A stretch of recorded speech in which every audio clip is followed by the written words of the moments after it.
Assalamualaikum warahmatullahi wabarakatuh. Alhamdulillahirrahmanirrahim. Sahabat sekalian, selamat berjumpa lagi dengan saya Asrif Widodo. Kita masih akan berbincang-bincang tentang keagamaan dengan sederhana, nggak pakai ribet, nggak pakai jelimet, biar mudah dipahami. Sahabat sekalian, kali ini kita akan bincang santai menanggapi ya mungkin sahabat pernah mendengar atau kadang-kadang mendengar atau bahkan sering mendengar ya perkataan seseorang, apakah itu mungkin abang-abang atau mas-mas atau kakak-kakak, mbak-mbak atau om-om atau ustadz-ustadzah atau mungkin bapak-bapak atau bahkan mbah-mbah ya, yang ngomong begini, jangan ikuti kata syekh ini, jangan ikuti kata kiai ini, jangan ikuti kata ulama ini, bukan kata syekh, bukan kata ustadz, bukan kata ulama ini, bukan kata kiai, dalil, dalil, dalil. Kalau saya tambahkan, jangan ikuti omongan orang ini. Biar seru ya kan. Sahabat sekalian, mari kita tanggapilah satu-satu, kita tanggapi. Yang pertama, kalau orang ini kuliah, mungkin tidak akan pernah lulus ya. Karena kuliah itu ada tugas membuat karya tulis ilmiah, mau S1, S2, S3 itu ada. Nah, membuat karya tulis ilmiah. Karya tulis ilmiah harus ada notasi ilmiahnya, ada daftar pustakanya. Daftar pustaka itu harus mengutip perkataan seseorang yang kompeten. Misalnya ulama ini, ulama itu, profesor ini, doktor itu. Itu harus jelas. Nggak bisa hanya kata saya. Atau dalam buku ini nggak jelas bukunya apa. Maka ya karya tulis ilmiah itu harus mengutip perkataan seseorang yang layak untuk dikutip. Nah, gitu. Terus kenapa nggak boleh ikut kata syekh ini syekh itu? Wah, ini ngada-ngada. Itu sahabat sekalian ya. Yang pertama. Yang kedua, memangnya dalil itu bisa ngomong sendiri gitu kan ya. Nggak bisa lah ya. Ayat, hadis itu perlu dijelaskan, perlu diomongkan atau dikomunikasikan, disampaikan, ditablikkan oleh orang yang kompeten, yaitu para ulama. Wujudnya bisa sahabat Nabi, tabiin, tabiin itu ulama. Bisa juga syekh ini, syekh itu, kiai ini, ajengan ini, atau buya ini, buya itu. Yang penting dia ulama.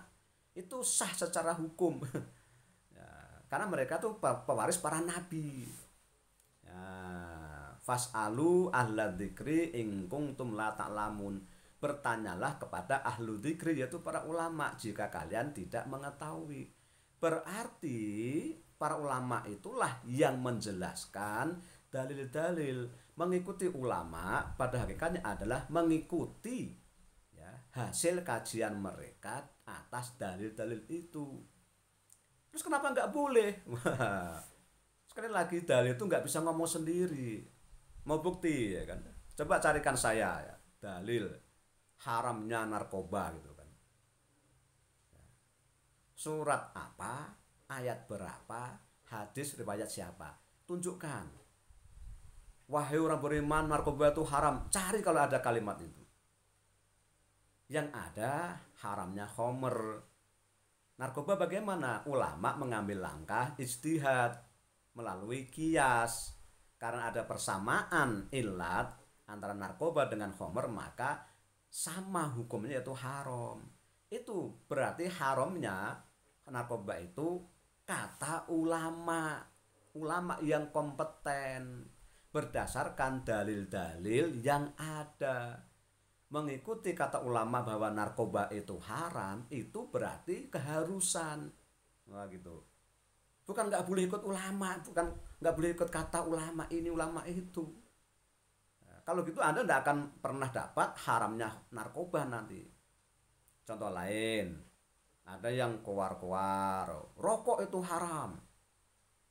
Coba carikan saya dalilnya mana, ayat berapa, surat apa, ya kan? Hadis mana yang bilang wahai orang beriman, rokok itu haram. Rokok itu haram itu kata ulama. Ulama tertentu, enggak semua ulama, ulama tertentu yang bilang rokok itu haram. Anda ikuti fatwa ini, kata ulama ini, berarti Anda sudah mengikuti kata syekh ini, ulama ini, bukan ikut dalil. Nah, bunga bank, coba carikan ayat atau hadis yang bilang, wahai orang beriman, bunga bank itu haram. Ya nggak akan ketemu lah. Maka perlu diomongkan, dijelaskan oleh para ulama atau syekh.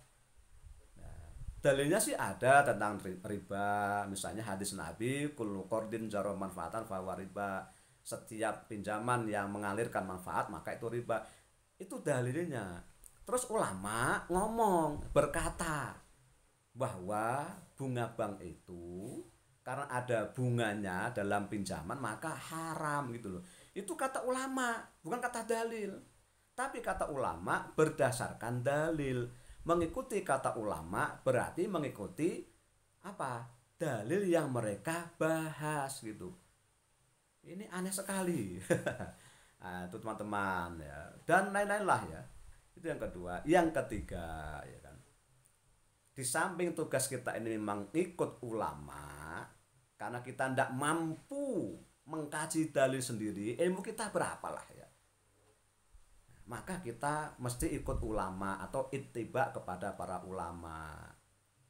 Ulama itu kalau beristihad dan benar istihadnya dapat 2 pahala. Kalau salah istihadnya maka dapat 1 pahala, nggak ada dosanya. Maka pilihlah ulama yang mau diikuti. Silakan ikut siapa, misalnya Imam Malik, Imam Hanafi, Imam Syafi'i, Imam Hambali dan lain-lain. Silakan dipilih. Nah, karena kita tidak mampu mengkaji sendiri, ilmu kita tidak cukup, tidak seperti mereka. Nah, jadi tugas kita memang mengikuti para ulama, dan ulama pasti mendasarkan pada dalil-dalil gitu loh. Nah, maka Imam Malik berkata, semua orang boleh diikuti atau ditolak pendapatnya kecuali pemilik makam ini yaitu Nabi Muhammad Shallallahu Alaihi Wasallam. Harus diikuti beliau. Jangan ditolak. Nah, itu. Ini. Kemudian yang berikutnya, kata itu bahasa Arabnya qaul. Kalau disematkan kepada sahabat Nabi namanya qaulus sahabi atau mazhab sahabi, itu istilah ilmu usul fikihnya. Enggak ada orang bilang jangan ikuti ulama sahabat ini sahabat itu. Enggak ada. Hanya ada diskusi nanti sahabat Nabi itu apakah pendapatnya wajib diikuti atau tidak. Diskusinya mengerucut kepada kalau pendapat pribadi sahabat maka ada yang mengikuti, ada yang tidak. Tetapi kalau qaul sahabi, pendapat sahabat itu disepakati sahabat yang lain menjadi ijma. Ijma wajib diterima. Anda bilang jangan ikut kata syekh ini, ulama ini. Sahabat itu juga ulama. Gitu loh. Jadi Nabi tidak ada, maka tugas menyampaikan agama yang berupa dalil-dalil itu dilanjutkan oleh sahabat Nabi. Sahabat tidak ada, nanti digantikan oleh tabi'in. Tabi'in tidak ada, digantikan oleh tabi'in. Mereka tidak ada, dilanjutkan oleh generasi selanjutnya. Para ulama itu pewaris para nabi. Mereka lah yang menjadi penerang masyarakat. Ya, ulama itu takut kepada Allah. Anda bilang jangan ikuti kata ulama, terus ikut kata siapa? Kata Anda. Kata Anda lebih layak untuk dicampakkan. Nah, jadi sahabat Nabi itu mereka juga ulama, tabiin juga banyak ulamanya. Tabiin juga banyak ulamanya. Terus nggak boleh ikut mereka. Bukan kata ulama ini ulama itu. Sekali lagi, dalil itu perlu dijelaskan oleh orang. Ngikut orang itu yaitu para ulama berarti ngikuti dalil, begitu alur pemikirannya. Nah, ini. Nah, kemudian ya setelah para sahabat itu nanti sepakat ya, menjadi ijma, kemudian generasi berikutnya tinggal mengamalkan ijma itu, berarti ikut kata para sahabat. Anda jangan bilang jangan ikut kata syekh ini syekh itu. Nah, kemudian sahabat sekalian, kalau perkataan itu disematkan kepada tabi'in, maka menjadi qaulut tabi'in, pendapat atau madhab tabi'in. Kalau disematkan kepada tabi menjadi qaulut tabi'in. Kalau disematkan kepada seseorang ulama menjadi fatwa ya, ulama tersebut. Maka ada fatwa atau madhab atau pendapat Imam Malik, fatwa Imam Hanafi, fatwa Imam Syafi'i, fatwa Imam Hambali. Nah, fatwa Syekhul Islam Ibnu Taimiyah, fatwa Syekh Izzuddin bin Abdissalam, fatwa Syekh bin Bas, fatwa Syekh Utsaimin, dan seterusnya. Anda bilang dosa ikuti, terus ikut siapa? Faktanya orang ini juga ikut kitab-kitab ustadz mereka, ulama mereka. Ya ini aneh bin ajaib ini kan. Nah, kalau begitu ya, mengikuti ulama ini, ulama itu, syekh ini, syekh itu tidak salah. Kita boleh memilih salah satu dari mereka yang memang kita anggap benar, dan itu sudah dikatakan Nabi, kalau benar dapat 2 pahala, kalau salah 1 pahala, nggak ada dosanya. Kalau ada tetap ngomong jangan ikuti kata syekh ini syekh itu, maka kita tekankan jangan ikuti Anda juga gitu kan. Nah, yang terakhir ya kan, jadi yang nggak boleh itu mengikuti omongan seseorang, entah syekh, entah itu kiai, entah itu ajengan atau apa aja lah, yang bertentangan dengan syariat, baru nggak boleh diikuti.